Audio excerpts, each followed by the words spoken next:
Bueno, hoy vamos a tener actualizaciones sobre el caso de Uribe y otros más que están saliendo y que mucha gente no le está poniendo mucho cuidado. Entre esos está Polo Polo y un senador por ahí del Centro Democrático, como raro. Y por último haremos un análisis de este remesón ministerial que está teniendo Gustavo Petro y les voy a dar una explicación de forma política, cómo ellos los ven y cómo lo quieren hacer y cómo los medios y otra gente quieren que usted crea que se ve eso. Así que quédense. Empezamos con lo de Uribe, que precisamente en tantas de las jugarretas que hacen todos estos abogados, que hace toda esta gente para ir dilatando el caso hasta que se pierda, prescriba o simplemente llegue a vencimientos de términos, pues se les ocurrió esta estrategia. Como ustedes pueden leerlo, la defensa entuteló a la jueza que lleva el caso en contra de este señor porque afirman que la jueza lo ve con malos ojos, no lo quiere, le cae mal, lo mira feo, le habla en un tono que a él, que pecadito, le duele en el corazón. El alegato de esta tutela es por una supuesta vulneración al derecho al debido proceso y pues a la administración de la justicia. Están comprando tiempo como puedan, están asustados y no saben más qué hacer o a qué recurrir. En el titular ustedes podrán encontrar la carta que enviaron o bueno, todo el archivo de esta tutela, las peticiones que están haciendo y es suspender obviamente provisionalmente toda esta parte procesal. Además de esto, lo que hizo este señor fue que se presentó solo, no llevó abogados. ¿Por qué? Porque básicamente al no estar estos presentes y él ponerse ahí solito y decir que no estaban sus 7 abogados, pues entonces se suspende el juicio ese día y se corre al día siguiente y así sucesivamente. Aquí lo podemos leer. Suspendieron el tercer día del juicio contra el expresidente Álvaro Uribe porque no hizo presencia del equipo de defensa del expresidente. Argumentan que no asistieron porque presentaron precisamente la tutela antes vista contra la jueza 44 de conocimiento Sandra Liliana Hereda. O sea, son tan inútiles que uno solo no puede hacer eso, sino se va toda esa recua de abogados gángsters allá a poner una simple tutela. Increíble. Ya solo queda esperar a que se reanude el juicio este jueves a las 8 de la mañana. Y pues nada, como siempre sabemos, estas son las estrategias a lo que recurren estos abogángsters. Con base en esto, el punto al que voy es que ahorita lo que están buscando es tiempo para ir dilatando ese proceso, tiempo para que prescriba eso, porque si no estoy mal tienen plazo como hasta octubre de este año para que en serio lleguen a algo. Pero esto que voy a decir es para que usted lo tenga en cuenta a la hora de que le salga uno de estos juristas a decir que este señor salió inocente si llega a fracasar este proceso. Y es que el señor Álvaro Uribe en todo este proceso nunca ha demostrado su inocencia, jamás lo ha hecho, no ha podido. Todo lo que ha hecho este señor es decir que no son válidas las pruebas y también tratar de que estas no sean aceptadas, que los testimonios de X o Y personas no son válidos y también trata de hacerlos no válidos mediante la parte legal y otro montón de maromas que lo único que demuestra es que está asustado, está acorralado y lo único que le queda es buscar tiempo para llegar a ese punto, a esa instancia en donde se pierda el caso, se prescriba ya sea por términos de vencimiento u otras cosas legales que no sé mucho, pero que al final de cuentas todo este proceso demuestra que nunca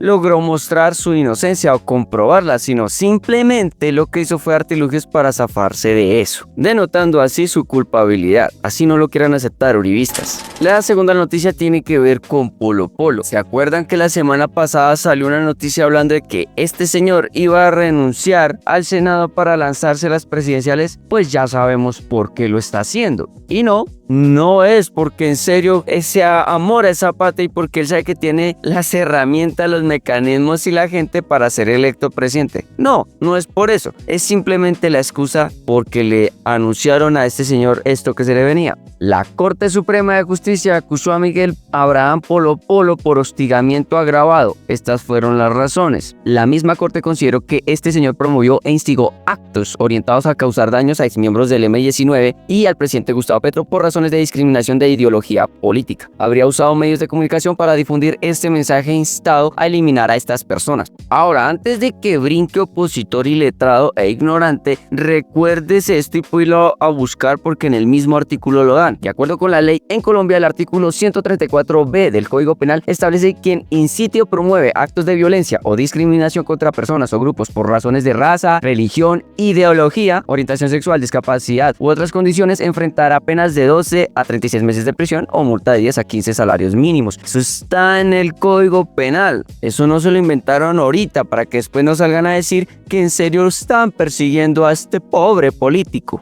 Entonces ahí lo tiene para que después no salga a decir burradas y que pobrecito ese señor que lo único que incita es al odio, a la discriminación y sobre todo a la violencia. Por eso es que a personas como los de la derecha les resultan siempre saliendo este tipo de demandas, porque son tan brutos que no conocen la Constitución, el Código Penal y otras cositas más de la ley que después los sorprenden y simplemente resultan diciendo que los están persiguiendo. Es que en serio son patéticos. Y como raro vuelve y hace lo que su amo, el señor Álvaro Uribe, hizo cuando fue senador. Cuando lo estaban investigando por una cosa, renuncia para que no lo investiguen los entes pertinentes, sino se vuelva eso un caso ordinario. O sea, de justicia ordinaria en donde pueden hacer todas estas vainas para dilatar casos, procesos y que se pierdan. Algo así como lo que está haciendo ahorita Uribe. Aprendió buenos trucos la mascota.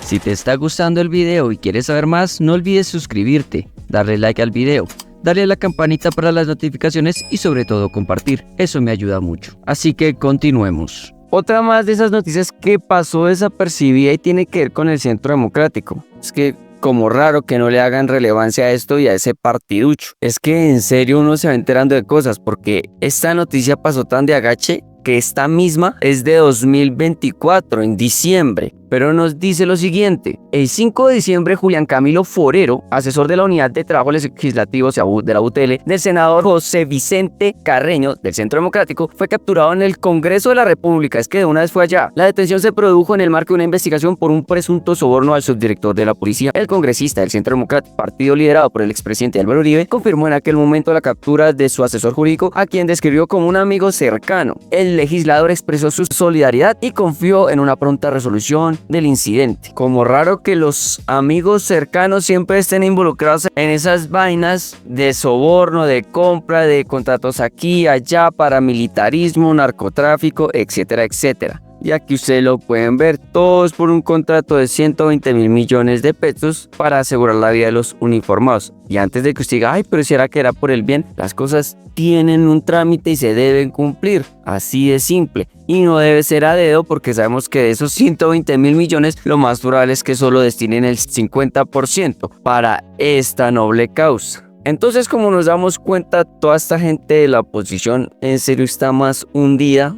Y ellos son los que quieren salvar al país del comunismo y las garras del socialismo. Esa gente que dilata procesos y no puede demostrar su inocencia. Esa gente que predica la libertad de expresión y de todo, pero precisamente la Corte los señala por hostigamiento agravado a ese tipo de libertades que ellos supuestamente defienden. Y que dicen querer lo mejor para nuestra fuerza pública, pero hacen contratos a dedos para robarse esa plata. Esa es la plaga que nos quiere salvar de esa izquierda corrupta, rancia, de cara a estas elecciones. Y hablando precisamente de elecciones, después del Consejo de Ministros, al cual vuelvo y digo y lo repito, la oposición es tan mediocre que solo se dedicó a sacar memes con audios de Betty la Fea, con que eso era un circo, con que lo que le decían de Laura Saray Benedetti y no más. No se fijaron en los puntos en donde hablaban del catatumbo, de los proyectos y de otras vainas que en serio uno sí le deberían angustiar. Pero bueno, a raíz de esto empezó mucha gente a renunciar. El primero de ellos fue el señor Jorge Rojas del DAPRE, para que por favor el señor presidente aceptara su renuncia. Aquí podemos leer que el jefe de Estado aceptó esa noche, miércoles 5 de febrero, pues la renuncia de este señor.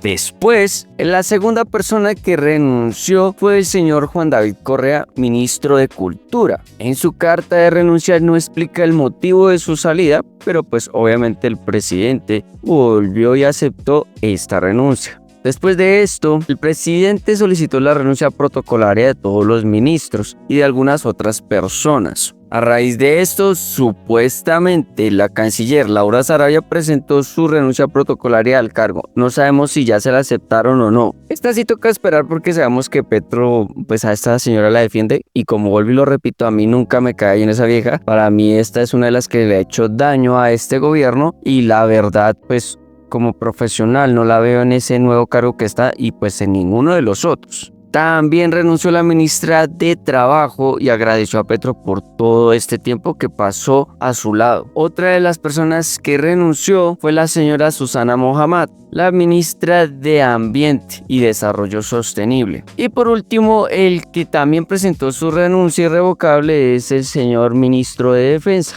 Iván Velásquez. Con todo esto, ustedes lo pueden ver de que todo se está desmoronando desde adentro, o que todo va mal, o que es que Petro en serio pues ya no me gustó esa vaina con el Consejo de Ministros. Y obviamente la oposición se va a aprovechar de eso para tirarle más leña al fuego. ¿Qué es lo que ustedes tienen que entender de todo esto? De cara a las próximas elecciones presidenciales, Cámara y Senado y regionales. Todas estas son estrategias políticas que hacen. La primera de estas y la más ambigua es que con ese Consejo de Ministros los que salieron más quemados que todos fueron Laura Sarabia y Benedetti, porque todos iban en contra de ellos y mostraban que no servían. Es más, que ellos van en contra de lo que es el progresismo y este cambio que quiere hacer el gobierno, lo cual podría llevar a efectos de que la gente en las próximas elecciones no los tenga en cuenta para nada y ya sea básicamente como su muerte política. Pero como les dije, es la más ambigua y en la política puede pasar de todo. La segunda, y que esta sí tiene más precisión, es que la renuncia protocolaria de todos estos ministros es para Cámara y Senado. Me explico rápidamente. Como ustedes se han dado cuenta, en todo este gobierno de Gustavo Petro se ha tenido un constante rifirrafe